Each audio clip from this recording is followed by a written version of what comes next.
I feel good, you look great, I like you, I can't wait. A first time, a first date, you're so fine, I'm so... Bonjour à tous, j'espère que vous allez bien. On se retrouve aujourd'hui pour une toute nouvelle vidéo. Et aujourd'hui dans cette nouvelle vidéo, comme vous l'aurez vu au titre, je vais vous expliquer comment faire les mises à jour en invite de commande sur Linux Mint. Alors sans plus attendre, donc pour faire les mises à jour en invite de commande, on va ouvrir un terminal. Une fois qu'on a ouvert ce terminal, alors vous pouvez le mettre en plein écran si vous souhaitez pour pouvoir mieux voir comment les informations qui vont s'afficher. Alors la première commande à taper, c'est pour mettre à jour la liste des dépôts. On va taper sudo apt update. On valide. Donc on appuie sur entrée pour valider. On tape le mot de passe d'ouverture de session. On appuie sur entrée pour valider. Et là, on voit que la liste des dépôts est mise à jour. Et donc là, il dit qu'il y a 191 paquets qui peuvent être mis à jour. Donc là, ici, on va taper donc, la deuxième commande qui permet de mettre à jour les paquets, qui est sudo apt upgrade pour mettre à jour les paquets pour lesquels il y a des mises à jour. Donc là, ici, il nous donne la liste des paquets qui vont être mis à jour. Il nous demande si on veut continuer. On dit oui. Et on appuie sur entrée. Et là, on peut voir qu'il télécharge donc justement les paquets qui ont été mis à jour. Et il va nous installer justement les mises à jour et les paquets dans leur dernière version. Donc là, on peut voir qu'il récupère directement depuis les dépôts.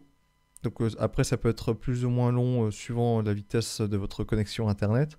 Et là, on peut voir que par exemple, il a aussi récupéré la dernière version de Firefox, parce que ce qu'il faut savoir, quand on met à jour une distribution Linux, enfin, du moins pour la plupart des distributions Linux, la distribution se met à jour, les pilotes se mettent à jour, mais également les programmes qui sont installés sur le système.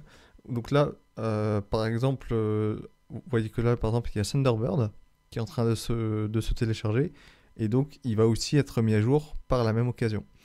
Donc là, ici, voilà, on peut voir que là, il passe en mode progression. Donc là, il a fini de télécharger. Et là, cette fois-ci, il est en train d'installer les mises à jour directement sur le système. Donc là, vous voyez que moi, j'ai pas mal de mises à jour à faire. Donc ça peut être plus ou moins long suivant déjà votre connexion Internet, comme je disais, suivant votre configuration PC. Si c'est un ancien PC, si c'est un PC récent, ça dépend. Et après, ça dépend aussi tous les combien de temps vous faites les mises à jour. Ça dépend aussi. Donc, vous voyez qu'il faut être patient. Là, dans mon cas, c'est la première fois que je mets à jour cette distribution-là. Donc, automatiquement, il y a pas mal de paquets à mettre à jour. Étant donné que, bon là, ici, je suis sur une machine virtuelle que j'ai pas lancée depuis longtemps. Donc, c'est vraiment une installation vierge que j'ai faite il y a un moment, donc ce qui explique le nombre de paquets qu'il y a à mettre à jour. Donc là, comme ça, vous savez comment faire. Je vais pas vous passer l'installation des mises à jour en accéléré. Ça sert à rien. Juste une fois qu'il sera arrivé au bout de la barre de progression, il vous remettra le prompt comme on était avant. Vous verrez que ça s'arrêtera de bouger. C'est que toutes les mises à jour auront été installées. Donc maintenant, vous connaissez les commandes pour mettre à jour votre Linux. Donc là, on a fait ça sur Linux Mint, mais c'est aussi possible sur d'autres distributions. Par exemple, si on prend Ubuntu, qui est la base de Linux Mint, ce sera les mêmes commandes. Pour mettre à jour la liste des dépôts, comme on a fait au début, c'est sudo apt update.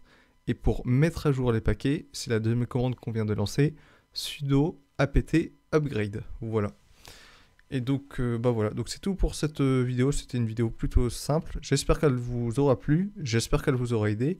N'hésitez pas à vous abonner à la chaîne, à laisser un pouce bleu en dessous de la vidéo, à partager la vidéo autour de vous si ça peut aider d'autres personnes, et à laisser aussi des commentaires si vous avez des questions, des idées de vidéos, surtout n'hésitez pas. Et puis sinon, sur ce, on se retrouve prochainement pour de prochaines vidéos.